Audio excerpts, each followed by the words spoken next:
Jason, you are on Heart of the Matter. Hi, how you doing? I'm doing well. How are you? Not too bad. Who am I speaking with? This is Shawn McCraney. Hi, Shawn. I'm calling in regards. I noticed on tonight's episode you're shaking there a little bit. Is everything all right? Too much caffeine. Is that it? Yeah, I hear you. I've been there. But what I wanted to talk to you about is I'm a first-time caller. I'm LDS, and I just wanted to talk with you a little bit about one of your last episodes, your last one, I believe. It was about African Americans, blacks receiving the priesthood. Yeah. In 1978, and you asked the question, well, why are they still being born black if the curse was lifted? Yeah. And I mean, as far as I don't get that question. I'm wondering what your point is with it, first of all. Well, the teaching was always that the mark upon the curse of Cain was black skin. Right. Okay, so if the curse was black skin, and they had this curse upon them from their actions in the pre-existence. Sure. Okay, if the curse was lifted, it would mean that the actions... Well, hold on. You said in the pre-existence? Yeah, because that was the teaching too. The reason that black people had black skin is because the only way an equitable God would give them black skin, and according to Brigham Young, flat noses and kinky hair, would be because they were disobedient in the pre-existence. Okay, I'm not familiar with that scripture. Okay, but I am. So let me just finish out, and then you can tell me your question. So if this is all the logic behind why we have black people and people of different color, which the Book of Mormon supports in terms of skin color too, why, when the ban is lifted in 1978, would people continue to be born with black skin? Well, because assuming that the curse has been lifted, okay? Okay. Assuming the curse has been lifted, have they still not been a people that have done good things? Been right, been righteous, been, and they've done good enough things in their time on earth to have the curse lifted. No, it wasn't the time on earth. Let me just finish. Okay. Why would we want to change the color of their skin to be like, purple or green or what, why go to that extreme when they've proven them, when they're a beautiful race of people, and they've done amazing things in this mortal existence. All right, listen, Jason, what you're saying is really nice personally, and I'm sure you believe that. Well, I know it, yeah. Okay, you know it. Okay, well, your church doesn't. All right, Brigham Young, this black skin was not a beautiful thing. And in fact, the Book of Mormon teaches that... Can you give me that exact doctrine so I could look it up? You can watch our show on Blacks in the Priesthood, 2006, 2007. Watch the archive, but let me continue on. And the Book of Mormon... Wait, let me just give you a consistent thought. The Book of Mormon also taught that if the Lamanites, the Indians, were righteous, their skin would become white and delightsome. Okay, this is your doctrine, not mine. And where was that found? Okay, that's in the Book of Mormon too. Now, if you're really a LDS, do you read that book? Yeah, you bet. And that's why I'm wondering where exactly you're reading that I'm not. Okay, it's unawares to me. Robert, you in the audience? Yes. Do you have a Book of Mormon with you? And one other thing, while you're looking. Wait. Let's stay on this one. Let's finish this before we go on. What do you know? It's in there all over the place, and in fact. White and delightsome, 2nd Nephi somewhere. October 1960, Scriptural became talk about black people turning white and Indians turning white. I'm a multitasker, Shawn, so... So, October 1960, Spencer W. Kimball wrote about dark-skinned people turning light and white. In fact, I remember that they would teach... Spencer W. Kimball, I'm saying in the Book of Mormon, you just made reference to Brigham Young, so those... No. I made reference to Brigham Young talking about people with black skin. It was not a beautiful thing. I made reference to the Book of Mormon. And that's why I'm asking for references. Okay, the references are all there, and in fact, any Latter-day Saint who reads it knows those references are there. Okay, all right. Well, I read it, and I'm devout, and you have yet to convince me from specifics. But one other thing I just wanted to make note of, and I'll continue. I've watched your program. I found you to be an interesting person. I think, I don't know what happened, why your situation with the LDS Church, but whether it was, in your own mind that things weren't. It's not in my own. Jason, look at this. We've been doing this for so long, and when I have discussions with Latter-day Saints, it always comes back to what's wrong with you, dude? No, don't get me wrong. I don't want to. I don't know what it is. It's That's what pure I'm saying. doctrine. It's only doctrine, Jason. And I can appreciate that. But what I'm saying is a lot of churches out there today say that they're the true church. No, they don't. I mean, the Catholics believe it. The Presbyterian, Protestant, Presbyterians don't say we're the true church. Well, sure. They're the church they want you to believe in, and the denominations. And that's why I'm just wondering why, as a Christian, Christian's about brotherhood to me and about lifting others up. And promoting good causes. So brotherhood exists in the Aryan nation. Brotherhood exists all over the place. Well, this is a secondary issue. I'm talking about brother to brother, a helping hand service, loving your fellow man. Jason, look at. Well, if you don't want to, you're using stuff. I just want to tell you. Let's just talk about doctrine.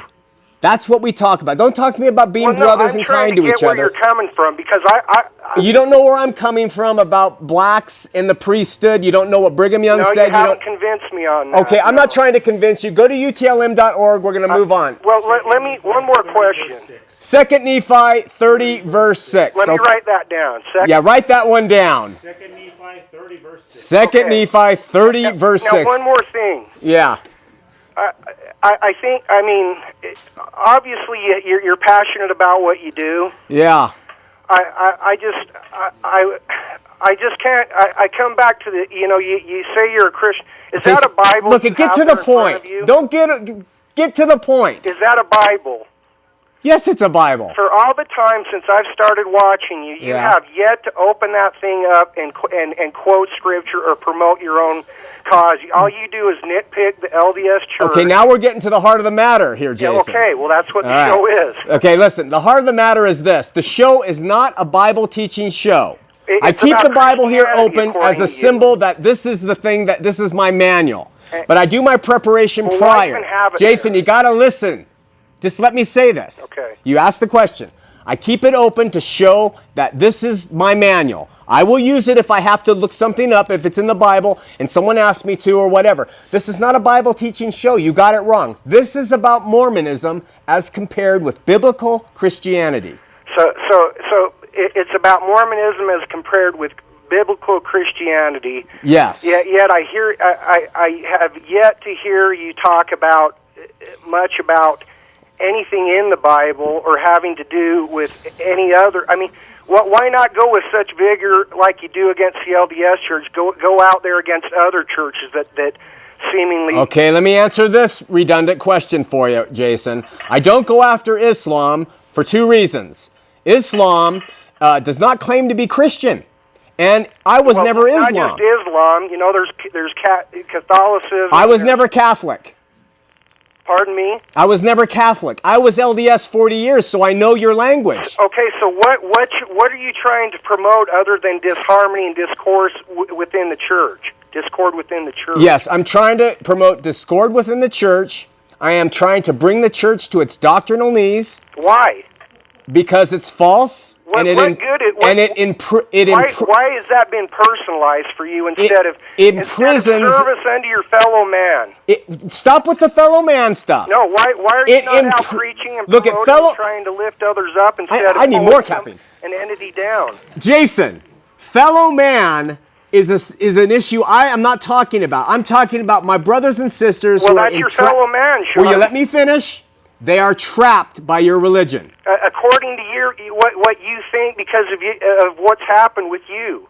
Yes, because of what's happened with me, I speak from that. If you really wanted to promote your own agenda. Yes, it is an agenda I have. Upon your own spirituality and bring others under your beliefs. Fine, okay, good. Now we're getting more to the heart of the matter. If Jason, you listen. To bring it people under your own beliefs, then you would do it. Jason, you get more flies with honey than with salt. Jason, can I say something? You bet. Okay, listen. Let's just calm it down for a second. Okay. Okay, let's just calm it down. I'm just trying to figure you out. Okay, I know you are, Jason. I know you're struggling to do that. I thought your shows have been interesting. Okay, good. But I'm still trying to find exactly where you get your specifics from. Will you let me speak, please, Jason? Jason, will you let me speak just give me 10 seconds on my show? Okay, look it. I want to show that Latter-day Saint doctrine is not biblical. That is what I do. Okay. All right? We have many shows that talk about the Bible. We talk about apostles, prophets, we talk about priesthood, we talk about baptism. We have done it, Jason. Right now we're going through church history, and I'm just showing some things about what I think toward it. Now can I say one more thing before I hang up? Okay. You say that LDS folk are under the disillusion that they have a part in their salvation, correct? Salvation meaning them living with God, yes. Right, and you're saying that we have no part in it as individuals because the work's been done.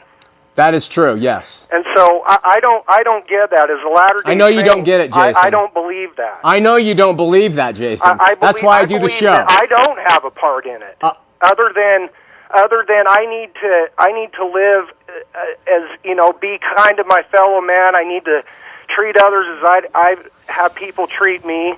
I need to, as far as forgiveness. Yeah. I don't believe that to gain forgiveness of my sins, I necessarily have to go to any one individual. These are rabbit trails. This is minutia. Let's stay on topic. Do you believe you got to go through the temple?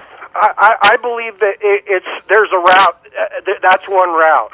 That's one route or the route? I believe that there's a lot of people that will have opportunity that will never go through the temple.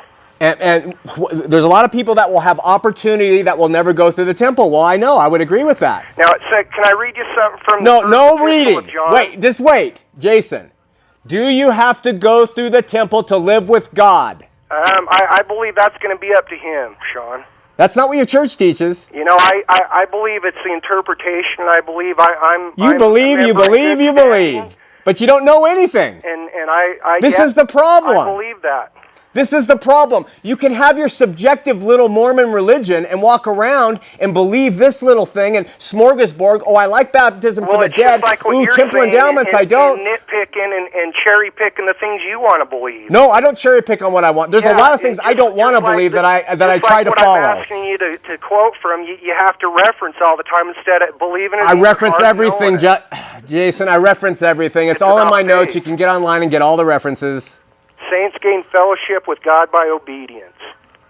What? We must confess our sins to gain forgiveness.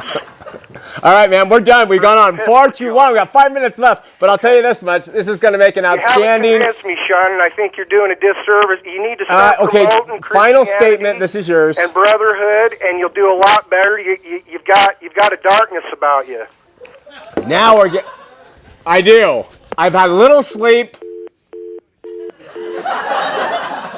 He didn't even give me my closing remarks. It's so frustrating. Jason, I love you. Darkness, everything you think that's wrong, search your doctrine. Go to utlm.org, look up the blacks in the priesthood, look up everything that you've asked me about. There is the ready reference. The reason I quote that all the time is I'm not a genius. I have to do research and report it. I'm a reporter is what I am. That's it. I can't bring this stuff up out of my head. Robert's the genius. And Reed and these guys. I just report, okay? But I report what's there. Go to utlm.org and check your facts. And you know what? I can tell you right now, if you do, your life will change. Your eyes will be open. All right.